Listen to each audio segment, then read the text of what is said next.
오늘은 대념 적용 중에서 몸에 대한 관찰, 그 중에서도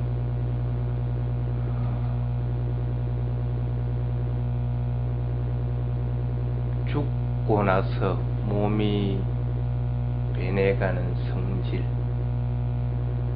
대한 것들을 관찰하는 법에 대한 겁니다. 보통 그걸 불교에서 줄여가지고 마라나 누사띠 그럽니다. 가정을 한번 해봅시다. 영혼이 있다. 가정을 해봅시다.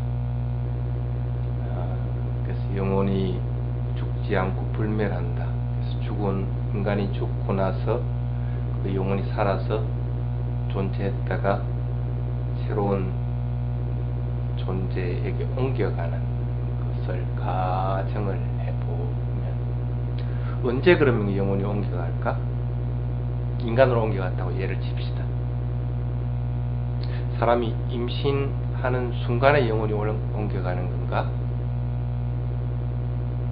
아니면 난자와 정자가 결합했을 때 옮겨가는 건가?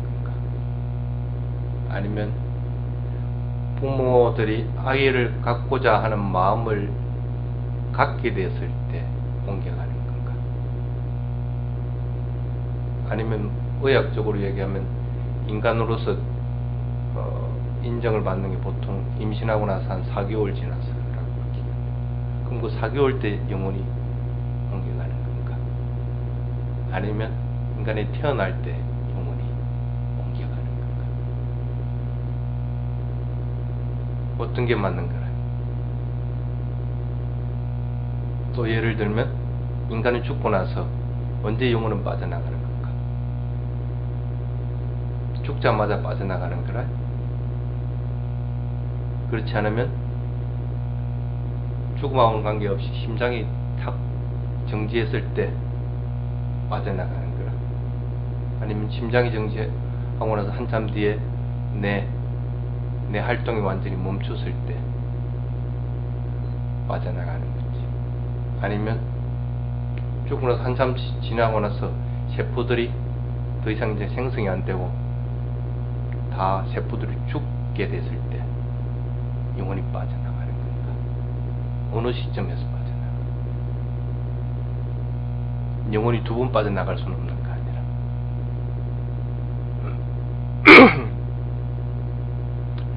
참 말하기 힘들죠. 증명할 수 있는 방법이 없죠. 그래서 그걸 이제 영혼이 있다는 것에 대해서 반대 논리를 펼 때 이제 그런 얘기들을 합니다. 과연 존재하는 것일 같으면 증명이 가능해야 되는데 증명할 수 있는 방법이 없다니까. 언제 영혼이 간다고 다음 몸을 받아간다고 얘기할 수 있을 때 그걸 확정할 수 있는 방법이 없다는 거예요. 그래서 그걸 이제 그런 것들을 부처님은 시비의 거리가 되는 것들이다 해서 무기라고 그렇게 합니다. 대답할 수 있는 것들이 아니다. 근데 이제 여러분들이 알고 있기로는 영혼이란 특정한 개체가 존재를 한다고는 보질 않는 것이 맞습니다. 어쨌든 사람이 죽고 나면 보통 일반적으로 죽음이라고 얘기하는 것은 호흡이 끊어졌을 때, 그 다음에 인식하는 기능이 완전히 없어져 버렸을 때,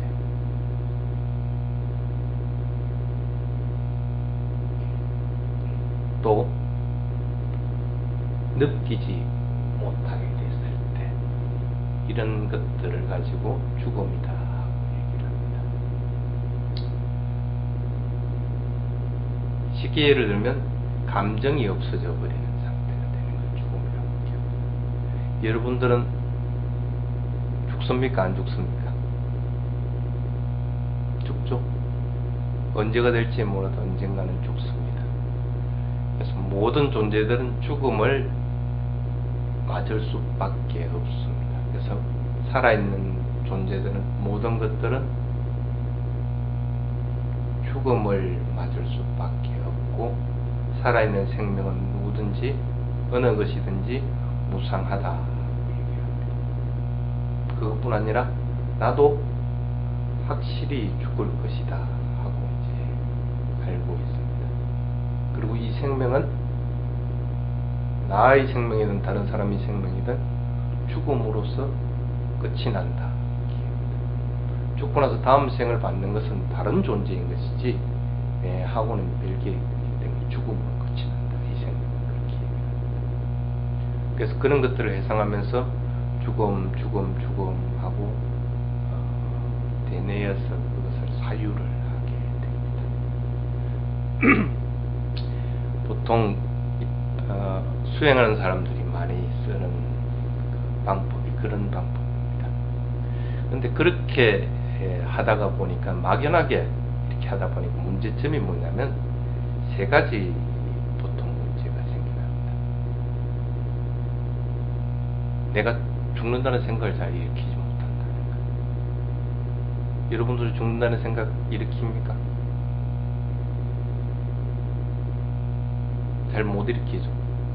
아마 대부분 사람들은 그럴 거예요. 죽는다는 상상을 하기는 하는데 실제 내가 죽음이라고 하는 것들을 잘 일으키지 못하게 됩니다.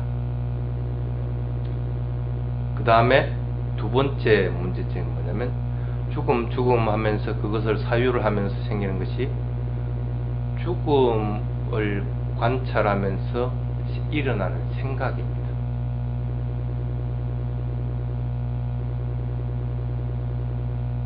틀림없이 죽음에 대해서 관찰을 하다 보면 일어나는 생각들이 있습니다. 그것이 부정적인 것들이 많죠. 그래서 나쁜 오히려 업을 쌓도록 하는 것들이 많이 생겨납니다. 그 다음에 죽음에 대해서 사유를 할 때 생기는 안 좋은 게 뭐냐면 죽음을 관찰하면서 감정들이 일어난다는 겁니다. 그래서 감정이 북받치니까 울기도 하고 두려움을 느끼기도 하고 이런 것들. 그래서 그런 것들이 죽음을 관찰할 때 분명하게 이해를 하지 않고 관찰하면 일어나기 쉬운 부분들입니다. 그래서 여러분들은 죽음을 관찰할 때는 반드시 그 방식을 따라서 관찰하는 것이 좋습니다.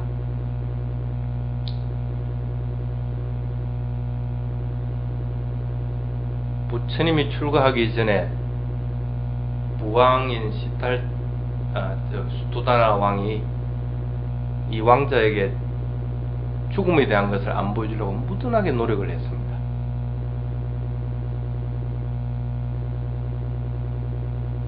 그런데 어느 순간 죽은 사람을 보게 되고 병든 사람도 보게 되고 늙어간 사람들도 보게 됩니다. 그래서 자기 자신이 그런 죽음이라는 것이 현실적인 문제에 탁 부딪히게 됩니다. 그래서 그 죽음을 넘어서기 위해서 오행하는 수행자의 힘든 생활로 나아가게 되는 것들입니다. 여러분들이 만약에 죽음을 탁 직면하게 되면 어떻게 될까? 수완이는 어떻게 될 것 같아? 부처님같이 그렇게 출가하게 될까?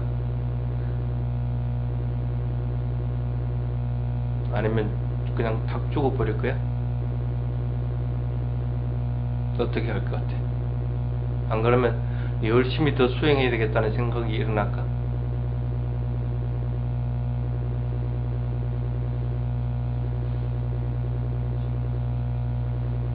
탁 죽어버릴 것 같아?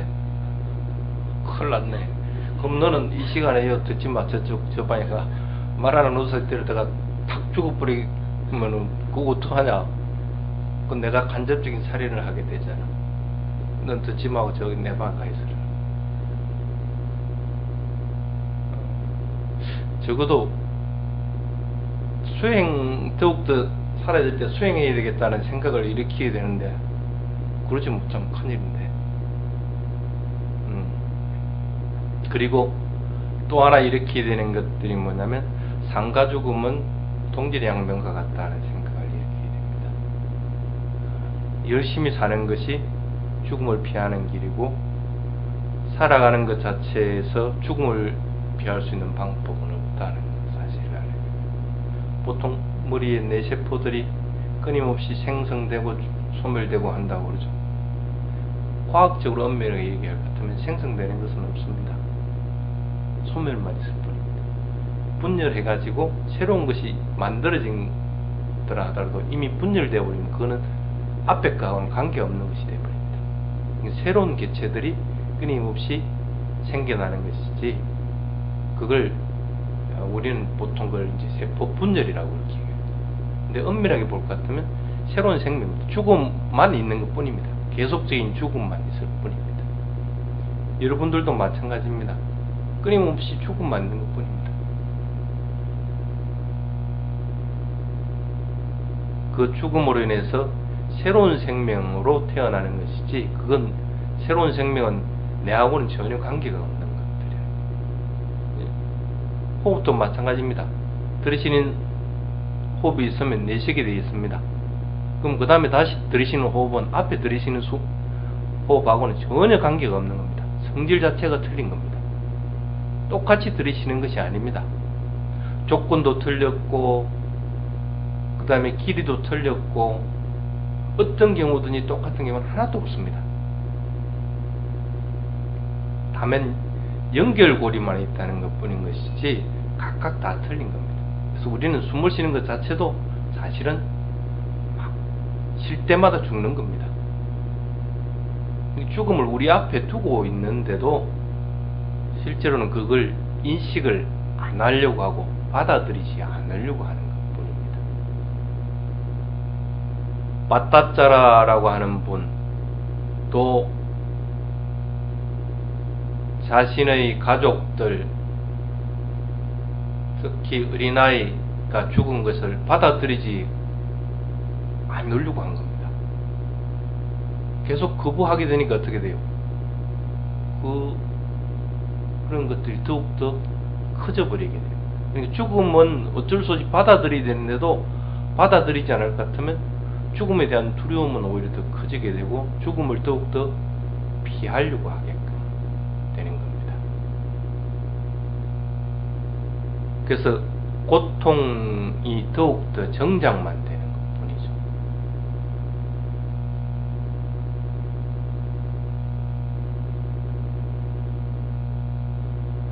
빠따짜라 같은 경우에는 자신이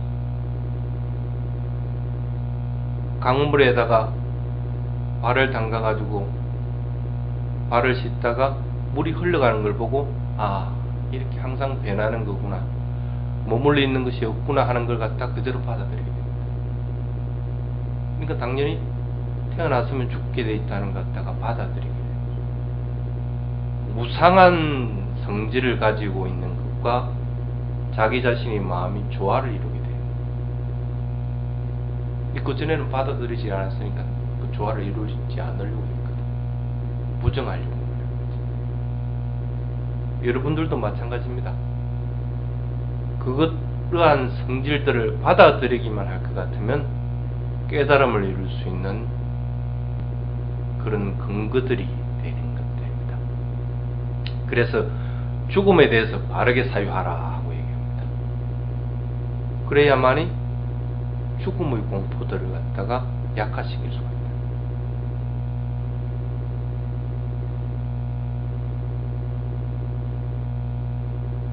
그래야만이 마음이 고요한 상태로서 살아가게 된다. 이렇게 계속 개발시키다 보면 죽음에 대해서 알아차리는 것들로 인해서 니bbāna를 얻는데 반드시 도움을 받는다. 어떤 것이든 붙잡지 않고 머무르게 하지 않고 흘러가는 대로 그대로 알아차림으로 인해서 집착하는 것들이 없어지기 때문에 니바나를 성취하는 데 도움을 받을 수가 있게 된다는 뜻입니다. 그래서 과거에 스카모리 부처님께서 수행을 할 때 안락가라고 하는 스승이 하는 얘기들을 제자들에게 들려줍니다. 우리가 살아간다는 것은 해가 뜨면 곧 사라지는 풀잎에 맺힌 이슬과 같다. 더덥다는 거예요. 인간의 수명이 그렇게 더덥다는 걸 갖다가 7가지로 비유를 해요. 이슬과 같다. 또 하나는 물거품과 같다. 물거품은 어쨌든 통 튀어 일어났으면 그거 반드시 꺼지게 된다. 그 다음에 물에다가 그어난 성과 같다. 그을 때는 그어지지만 그 금방 사라져 버린다. 산에서 흘러내리는 물과 같다. 산에서 흘러내리는 물은 언젠가는 폭포 같은 데서 톡 떨어지게 돼 있다는 거야. 높은 데서 낮은 데로 떨어지는 거니까. 침과 같다. 입안에 가래가 끓고 할 것 같으면 그거 탁 모아 그대로 탁 파텨내버린다. 그리고 숯불에 구워난 고깃덩어리와 같다. 숯불이 타고 있는데도 고깃덩어리 나면 금방 익어버리고 금방 새까맣게 타버린다. 도살되기 위해서 도살장 앞에 잡혀있는 소와 같다. 시기만 문제이지 언젠가는 죽는다는 거야. 도살장 앞에 있는 소는 그건 죽여서 고기를 쓰기 위해서 있는 것들이야. 죽음은 이렇게 우리 곁에 가까이 있다는 생각을 항상 이렇게 합니다. 죽음이 자신으로부터 멀리 있다고 생각하면 그런 것들로부터 집착하는 것부터 멀어지려는 힘이 약해집니다. 그런 집착하려는 힘이 강해져서 그런 것부터 벗어나려고 하는 염리심이 일어나지 않으면 각자가 해야 될 일들을 반드시 하지 않는다. 쉽게 말하면 방일하게 된다. 지금 내가 뭘 해야 되는지를 갖다가 분명하게 알지를 못한다. 그걸 갖다가 보통 죽음에 대해서 관찰하지 않으면 일어나는 4가지 방일이다 그럽니다. 다나 맘마다 그럽니다.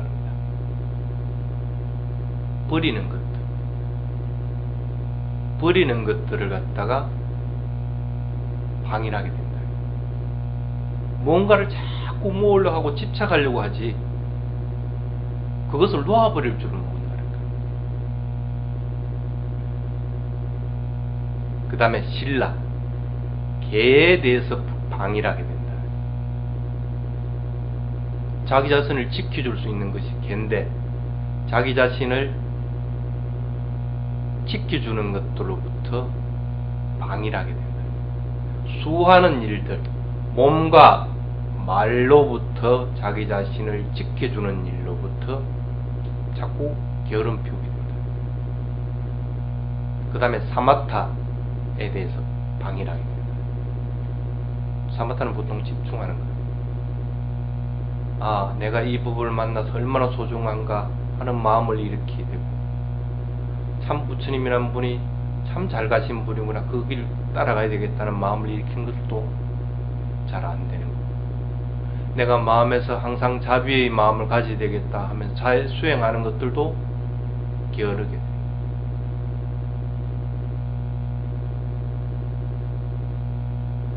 대상에 대해서, 그것에 대해서 끊임없이 집중해서 그 대상을 오롯하게 되는 그런 수행도 게으르게 되고, 일어난 대상들을 끊임없이 알아채야 되겠다는 그런 마음도 흐릿하게 되어버린다.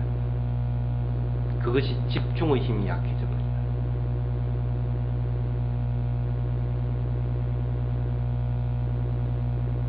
그 다음에는 바와나, 윗바사나 바와나, 윗바사나 수행하는 것들에 인해서 조사하는 일들이 게을러져 버린다. 여러분들은 뭐가 진실한 것이고 어떻게 살아가야 되는 것들을 분명하게 조사해서 그 길을 따라가야 됩니다. 근데 그걸 안 한다는 거예요. 거짓말인 줄 알 것 같은 거짓말을 결단코 안 해버려야 되고 진실을 말해야 되는데도 그냥 하면서 넘어가 버리게 돼요. 이 길이 바른 길이고 이 길이 내가 나아가는 길이다 하고 판단할 것 같으면 그 길을 따라가야 되는데도 안 한다는 거예요. 좋은 줄 알면서도 안 한다는 거예요. 올바르게 알고 그 길을 따라가는 힘들을 갖다가 키우지 못한다는 거예요.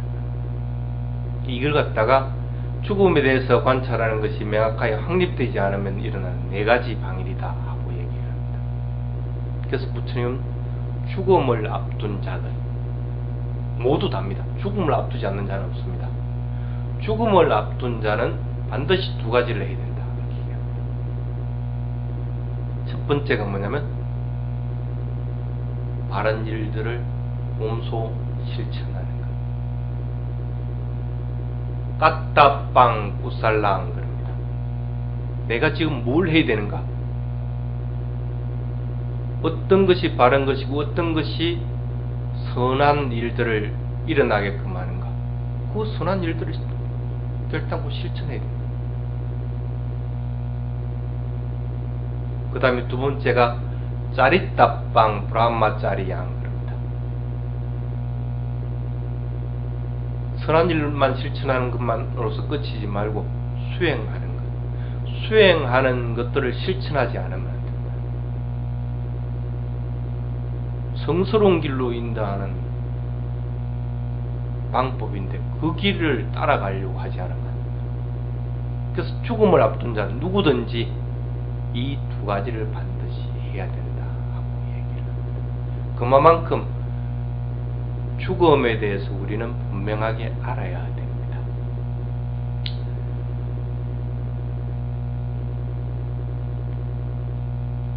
수행 방법에 대한 얘기를 조금 하겠습니다. 죽음에 대해서 맹상할 때는 단계들이 있습니다. 그 단계들을 밟아야 됩니다. 자해 맹상할 때는 어떻게 단계를 합니까? 먼저 내 자신부터 하죠. 내 자신이 행복하기를. 그리고 중립적인 사람, 그것도 이성이 아니라 동성. 이게 그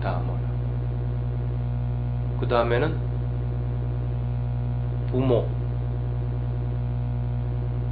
부모들에게 이성이라고 부모들에게 그게 되고 나면 그 다음에는 자식이라든지 애착이 가는 그런 좋아하고 하는 사람들에게 그 다음에는 자기를 싫어하고 자기가 또 싫어하는 사람들에게 하고 그렇게 해서 점점 넓혀가지고 모든 이들에게 이렇게 넓혀갑니다. 그러한 방법들을 반드시 쓰라고 합니다. 그 방법을 쓰지 않고 그 방법대로 하지 않고 바로 그냥 내 자식이 행복하기를 할 것 같으면 뭐가 생겨버립니다. 바로 빼마가 생깁니다.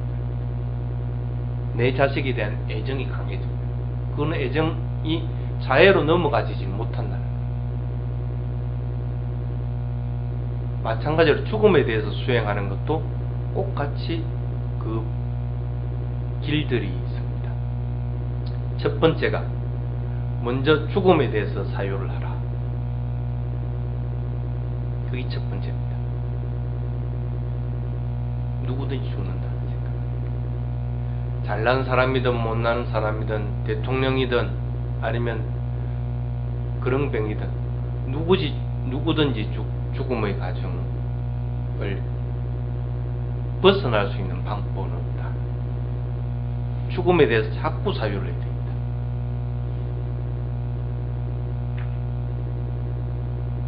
여러분도 반드시 죽는다는 사실. 죽음은 언제든지 일어날 수 있는 것이다. 그 죽음은 언제 죽는다고 보장된 날이 없다. 죽음에는 그래서 달력이 없다고 합니다. 보장할 수 없기 때문에. 보험에 들 수가 없다는 거예요. 그래서 네 가지를 물은다고 합니다. 내가 언제 죽을지, 또 그 프린트물 보면 나와 있습니다. 그 지금 프린트물 나간 것은 죽음에 대한 명상의 첫 번째 방법에 해당되는 것들을 적어놓은 겁니다. 그것에 대해서 바르게 사유하라고.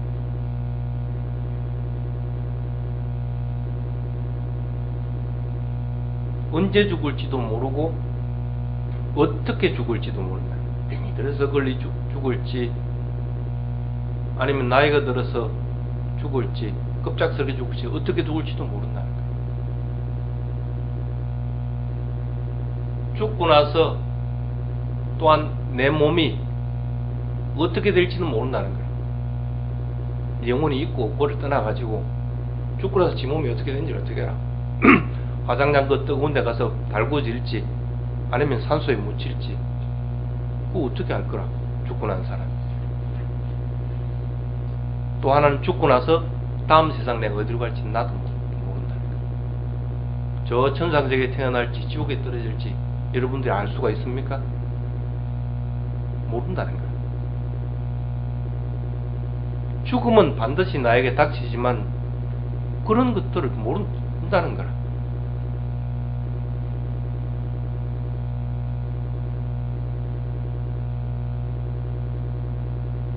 그래서 그것들을 자꾸 사유를 하라. 죽음은 언제든지 일어날 수 있고 죽음을 피할 수는 없다. 마라낭둑항입니다.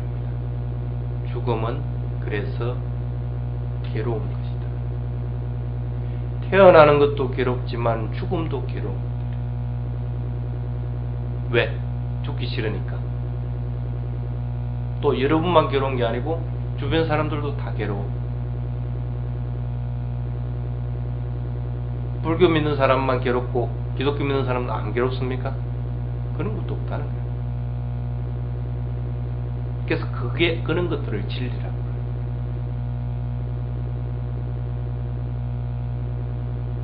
단지 죽음의 공포를 일으키지 않도록 사유를 하라. 죽음의 공포를 일으키지 않으려면 현재의 고통들을 관찰할 때 공포가 일어나질 않습니다. 미래에 닥쳐올 것들, 죽음은 먼 미래라고 보고 생각하고 미래의 것들을 사유를 하게 되면 반드시 공포가 일어납니다. 지금 현재 살아가는 데다가 집중을 할 것 같으면 적어도 죽음의 공포는 일어나지 않는다는 거예요. 왜? 죽음의 공포는 언제 일어납니까? 미래를 관찰하는 것이든 아니면 과거를 관찰하든 간에 공포라고 하는 것은 지금 현재 일어나는 겁니다. 그러면 현재에 머물고 있으면 적어도 공포는 일어나지 않는다. 이와 같이 죽음에 대해서 반드시 사유를 하라 하는 것이 첫 번째입니다. 두 번째 단계는 이 죽음에 대한 것을 특정한 사람에게 적용하는 겁니다. 먼저 누구에게 적용해야 되겠어요? 자기 자신에게 적용할 것 같죠. 근데 죽음에 대한 명상은 자기 자신에게 먼저 적용을 하지 않습니다. 무르익지 않으면 당연히 공포가 일어나고 그것을 피하려고 합니다. 그래서 두 번째 단계에서는 반드시 중립적인 사람에게 죽음에 대해서 사유를 해야 됩니다. 좋아하지도 않고 싫어하지도 않고, 예를 들어서 저 밖에 길거리에 내하고 무관하게 다니는 사람들을 대상으로 해서 죽음에 대해서 명상을 해보십시오.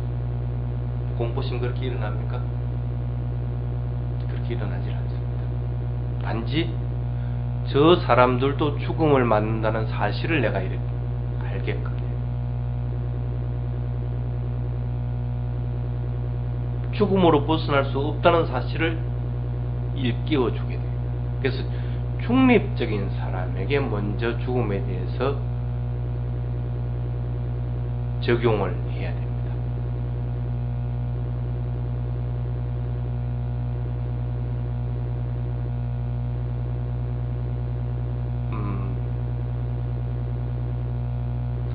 스님들 같은 경우에는 누굴 보통 그 중립적인 사람을 누굴 대상으로 하느냐 하면 예를 들어 봅시다. 내가 뭐 최진실 씨를 갖다 뭐 좋아하고 뭐 싫어하지 않았다고 예를 가정을 들면, 근데 좋아하고 싫어하는 사람은 그걸 대상으로 하면 안 됩니다.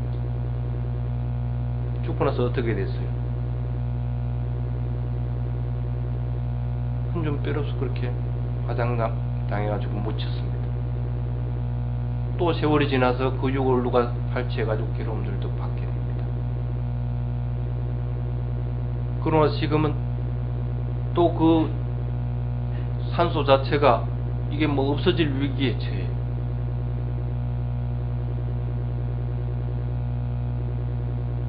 죽고 나서 많은 사람이 왔든 안 왔든 죽은 사람은 그거 모릅니다. 그리고 그 재산들 다 놔두고 가게 된다는 거예요. 내하고 무관한 사례 같으면 그런 것들을 도우려는 거예요.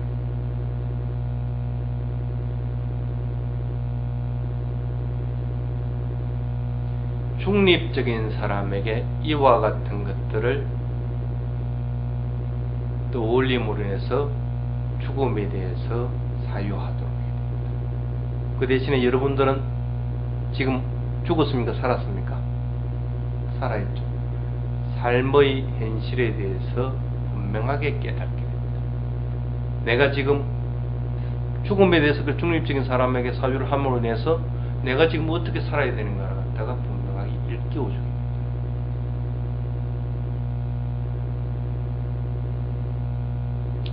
예를 들어서 중립적인 사람에게도 공포심이 떠오른다. 그럴 것 같으면 지금 현재 삶을 살고 있는 사람은 어떻게 됩니까? 공포 하면서 알아차려. 두려움이 일어나면 두려움 하면서 알아차려. 그게 살아있는 사람이 해야 될 몫이라. 그래 한데 두려움이나 공포 이런 것들은 중립적인 사람을 대상으로 할 것 같으면 크게 일어나지 않습니다. 그래서 두 번째 단계에서는 반드시 중립적인 사람에게 죽음에 대한 명상을 그 사람들을 대상으로 하라 하는 겁니다. 그 다음에 세 번째 단계에서는 돌아가신 분, 내 주변에 내하고 접했다가 돌아가신 분께 죽음에 대한 명상을 대상으로 하라. 먼 조상은 내하고는 전혀 연결이 없이 돌아가신 분이죠. 그래서 그분들을 대상으로 하면 안 돼. 그분에 대한 기억이 나는 전혀 없으니까. 적어도 나하고 연결고리를 가지고 있던 친함이들이 돌아가 있을 경우에는 그분들을 대상으로 하라.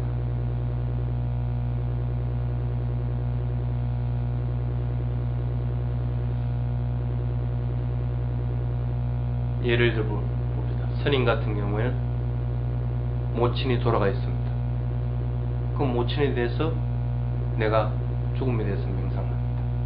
아, 모친이 죽음을 맞았지.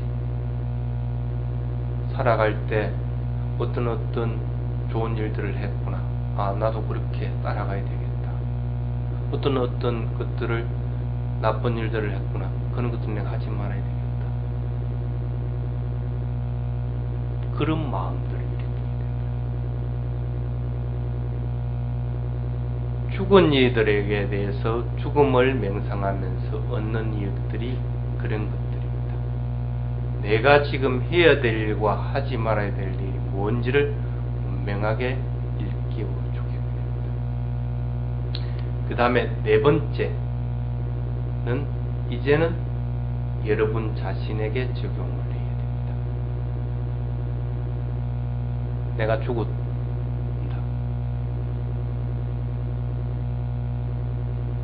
여러분이 숨을 딱 멈춘 상태에서 관에 들어갔다고 상상해 보십시오. 요즘 그런 체험하는 사람들도 있죠.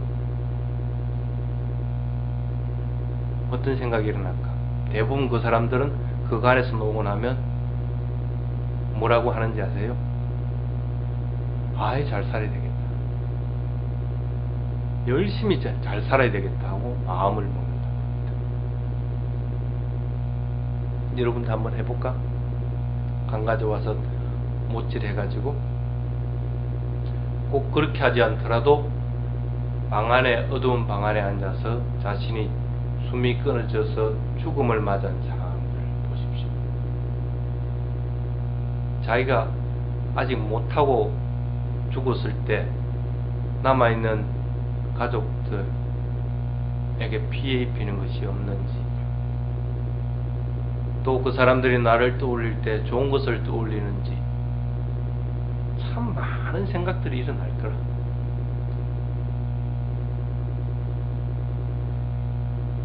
그게 네 번째. 그 다음에 다섯 번째는 가장 존경하는 분에게 대상으로 해야 됩니다. 스님을 대상으로 한다. 아니면 내가 가장 존경하는 어떤 스승님에게 한다. 그분들을 대상으로.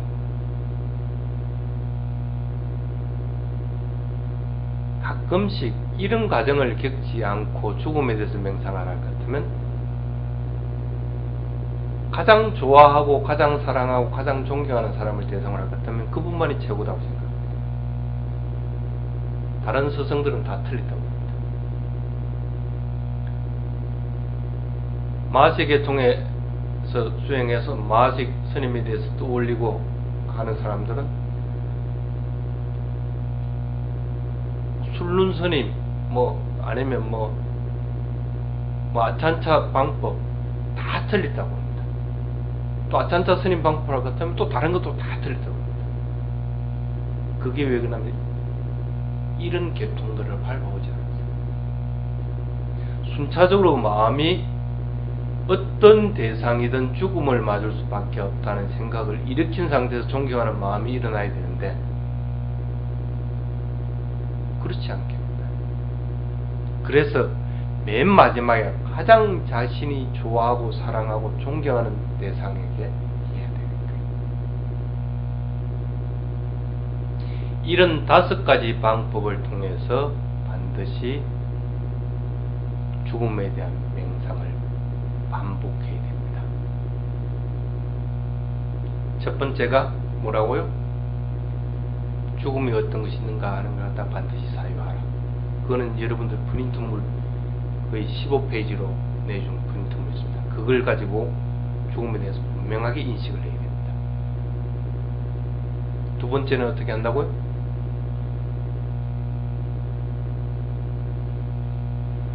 중립적인 사람, 내하고는 무관한 사람, 좋아하고 싫어하지도 않는 무덤덤한 관계에 있는 대부분의 군중들에게 하는 것이 두 번째.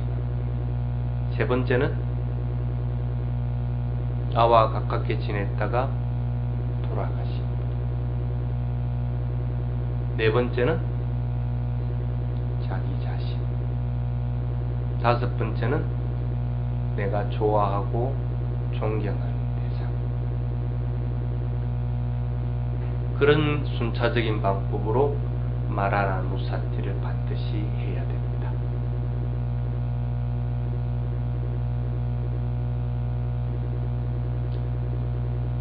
자, 오늘은 말하는 우사띠 하는 방법에 대한 얘기를 했습니다. 그리고 프린터물은 여러분들이 좀 읽어보면 크게 문제될 것이었을 겁니다. 그래서 그 부분을 읽고 다음 시간에는 그 부분에 의문되는 것만 질문하십시오. 그럼 그 부분에 대해서 내가 설명을 조금 더 자세히 해드릴 겁니다. 그리고 대념 적용에 나오는 그 구절은 다음 주에 프린트로서만 내줄 겁니다. 여러분들이 크게 그걸 보고 그 방법으로 수행을 할 필요성은 없습니다. 쉽게 말하면 죽고 나서 하루 이틀 3일 지나고 나서 몸이 부패해지고 몸이 부르등댕해지고 부더기가 나오는 것들을 첫 번째 방법으로 명상을 하고 뭐 그 다음에는 어떤 방법으로 해가지고 이렇게 순차적으로 해서 9가지 방법으로 해서 마지막 100골이 되어 있는 것까지 관찰하는 방법입니다. 그거는 실제적인 게 아닙니다. 여러분들이 저런 테라바다 불교같이 병원에 가면 그런 것들을 다 전시해 놓습니다. 그래서 스님들은 말하는 우스 할 경우에 그거 가서 합니다. 그걸 직접 보면서. 근데 한국은 지금 그런 게 전혀 없습니다. 왜? 죽음을 피하려고 하는데. 그리고 뭐 여러분들한테 그걸 관찰하라 해가지고 뭐 너무 몇 동안 뒤져가지고 해골 꺼내라고 할 수도 없는 거고. 근데 실제적으로는 이 방법은 한국에서는 사실은 잘 안 맞아. 그렇기 때문에 그 대안으로 하는 것이 지금 스님이 이야기한 말하라는 우사띠입니다.